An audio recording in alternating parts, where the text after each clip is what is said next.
7월 15일 글로리아 교회 온라인 새벽 예배에 참여하신 성도님들을 진심으로 환영합니다. 찬송가 289장 찬송하도록 하겠습니다. 찬송가 289장입니다.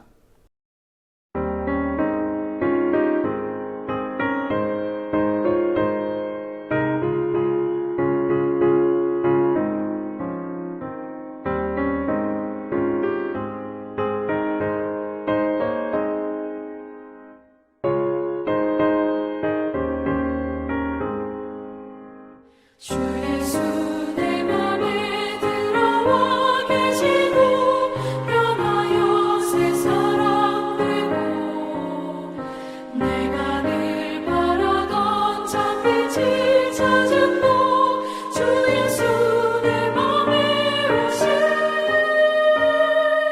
주 예수 내 맘에 오신 주 예수 내 맘에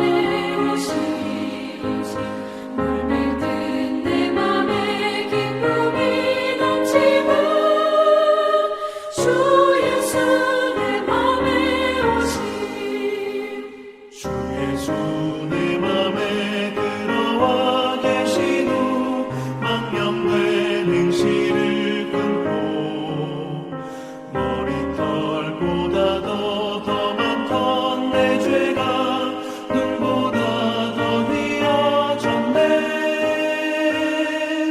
주 예수 내 맘에 오신 주 예수 내 맘에 오신 물밀듯 내 맘에 기쁨이 넘치는 주 예수 내 맘에 오신 내 맘의 소망을 든든히 가지는 주 예수 내 맘에 오신 의심의 구름이 사라져버림도 주 예수 내 맘에 오신 주 예수 내 맘에 오신 주 예수 내 맘에 오신 물밀듯 내 맘에 기쁨이 넘치는 주 예수 내 맘에 오신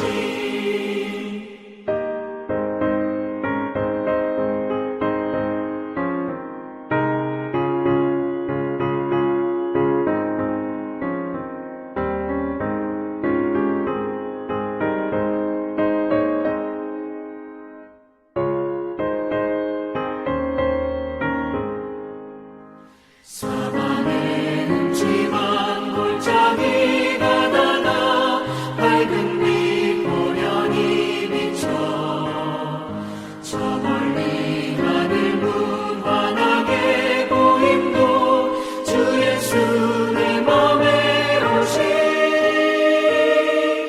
주 예수 내 맘에 오신 주 예수 내 맘에 오신 물밀듯 내 맘에 기쁨이 넘치는 주 예수 내 맘에 오신 내가 저 천성에 올라가 살기는 주 예수 내 맘에 오신 천성에 올라가 주님을 뵈리니 그 기쁨 이길 되었네.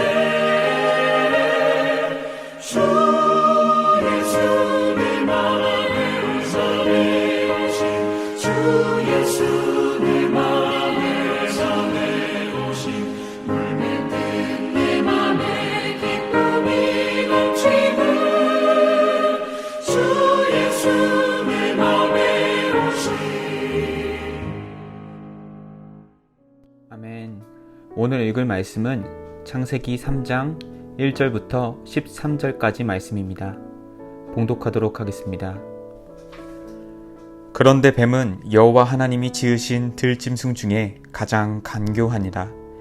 뱀이 여자에게 물어 이르되 하나님이 참으로 너희에게 동산 모든 나무의 열매를 먹지 말라 하시더냐. 여자가 뱀에게 말하되 동산 나무의 열매를 우리가 먹을 수 있으나 동상 중앙에 있는 나무의 열매는 하나님의 말씀에 너희는 먹지도 말고 만지지도 말라 너희가 죽을까 하노라 하셨느니라. 뱀이 여자에게 이르되 너희가 결코 죽지 아니하니라. 너희가 그것을 먹는 날에는 너희 눈이 밝아져 하나님과 같이 되어 선악을 알 줄 하나님이 아심이니라. 여자가 그 나무를 본즉 먹음직도 하고 보암직도 하고 지혜롭게 할 만큼 탐스럽기도 한 나무인지라. 여자가 그 열매를 따먹고 자기와 함께 있는 남편에게도 주매 그도 먹은지라. 이에 그들의 눈이 밝아져 자기들이 벗은 줄을 알고 무화과 나무 잎을 엮어 치마로 삼았더라. 그들이 그날 바람이 불 때 동산에 거니시는 여호와 하나님의 소리를 듣고 아담과 그의 아내가 여호와 하나님의 낯을 피하여 동산 나무 사이에 숨은지라. 여호와 하나님이 아담을 부르시며 그에게 이르시되 내가 어디 있느냐? 이르되 내가 동산에서 하나님의 소리를 듣고 내가 벗었으므로 두려워하여 숨었나이다. 이르시되 누가 너의 벗었음을 내게 알렸느냐? 내가 내게 먹지 말라 명한 그 나무 열매를 내가 먹었느냐? 아담이 이르되 하나님이 주셔서 나와 함께 있게 하신 여자 그가 그 나무 열매를 내게 주므로 내가 먹었나이다. 여호와 하나님이 여자에게 이르시되 내가 어찌하여 이렇게 하였느냐? 여자가 이르되 뱀이 나를 꿰므로 내가 먹었나이다.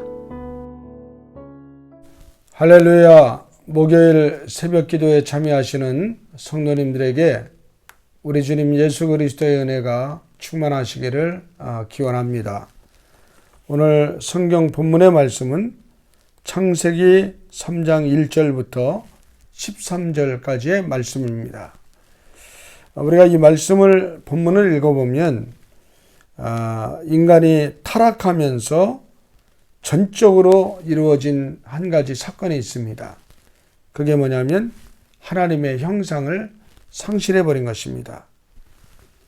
하나님 몸의 형상을 따라 지음받은 인간이 범죄에서 타락하니까 하나님의 형상을 상실했다는 것입니다. 그리고 그 결과는 뭐냐?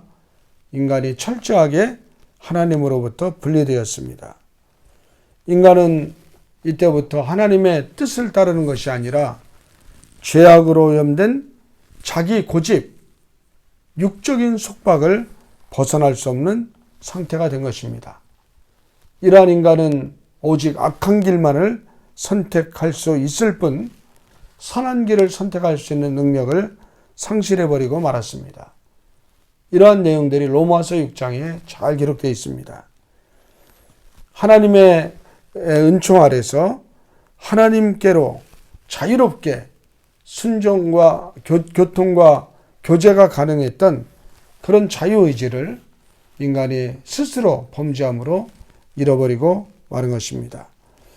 인간은 하나님의 선한 은총과 예수 그리스도의 구원의 은총이 회복되면 파괴되었던 하나님의 형상이 회복되게 됩니다. 예수 믿고 구원받으면 잃어버렸던 상실된 하나님의 형상이 회복되어서 하나님의 뜻을 서서히 알게 됩니다. 하나님의 선의 은총으로 말미암아 부분적으로 회복된 인간은 하나님이 기뻐하시는 뜻을 행할 수가 없습니다. 그런데 예수 그리스도로 말미암아 완전히 회복된 인간은 하나님의 기쁘신 뜻을 행할 수 있을 뿐 아니라 하나님의 자녀가 되는 그런 권세와 축복을 누리게 되는 것입니다. 우리가 예수를 믿고 확실하게 회복되는 축복된 선물이 바로 자유의지입니다. 예수를 믿을 때 하나님은 자유의지를 통제하지 않습니다. 그것은 우리 자신의 고유한 결단으로 그냥 내버려 두십니다. 그런데 오늘 이 예배에 참여하는 우리 모든 성도님들은 우리의 자유의지로 말미암아 예수님을 내 인생의 왕으로 주인으로 구원자로 영접하게 되어서 이제는 완전히 하나님과 자녀의 관계, 아버지의 관계로 회복된, 다시 말하면 타락 이전의 존재로 회복된 것입니다. 하나님은 누구에게나 구원을 베푸시지만 회개하지 않고 자유의지를 회복하지 않은 그야말로 자기 의지에 범죄한 자기 아집에 갇혀 사는 사람에게는 하나님의 은혜를 허락하지 않습니다. 이런 사람은 다른 말로 얘기하면 하나님의 은혜를 거부하는 자들입니다. 여러분, 예수를 믿지 않는다는 것은 하나님이 주시겠다는 축복을 거부하겠다는 얘기입니다. 예수를 먼저 믿었다는 것은 하나님의 은혜 안에서 살겠다는 것입니다. 그러므로 우리는 믿지 않는 자들에게 전도해야 될 사명을 여기서 느끼는 것입니다. 우리가 하나님의 은혜 안에 사는데 예수 안 믿는 사람은 하나님의 은혜를 거부합니다. 거기서 끝나는 것이 아니라 하나님이 우리에게는 영원한 구원자요 영생의 주님이십니다. 그러나 예수를 믿지 않는 자들에게는 심판의 주로 임하시는 것입니다. 인간의 자유의지에 하나님의 형상을 따라 지음받은 인간의 원래적인 형상은 오직 예수 그리스도의 은혜 안에서만이 이루어진다는 사실을 분명히 안다면 우리는 전도하지 않을 수가 없는 것입니다. 이건 역시 하나님의 은혜 안에서 이루어진 일입니다. 오직 하나님의 은혜가 아니면 인간을 구원할 수 있는 유일한 대안은 없습니다. 그러나 하나님의 은혜를 허락하시고 좀 전에 말씀드린 것처럼 인간의 자유의지를 꺾지 않으신 상태에서 누구든지 예수를 믿을 수 있는 보편적 선의 은총을 허락해 주신 분이 하나님이십니다. 그런데 우리는 그 예수님을 구주로 영접하지 않습니까? 아직도 예수를 모르는 사람들에게 이 복음을 전하는 것 우리의 사명이고 책임인 줄로 압니다. 우리가 믿음 안에서 구원받은 자 되었으니 하나님의 회복된 형상을 가지고 이제는 하나님의 자녀된 축복, 은혜와 기쁨 안에 살아가는 우리 모두가 되시기를 주님의 이름으로 축복합니다. 기도하겠습니다. 하나님을 찬양합니다. 우리를 구원받은 하나님의 백성으로 살게 하셨사오니 이제는 하나님의 형상으로 회복된 줄 믿습니다. 자유의지가 회복된 줄 믿습니다. 이제는 나의 자유의지를 가지고 마음껏 주님을 찬양하며 하나님께 영광을 올려드리는 축복된 삶을 살아가는 우리 모두가 되게 하여 주옵소서. 우리 주 예수님의 이름으로 축복하며 기도합니다. 아멘. 지금부터 개인적으로 기도하는 시간을 갖도록 하겠습니다. 함께 기도로 주님 앞에 나아가는 성도님들 되시기 바랍니다.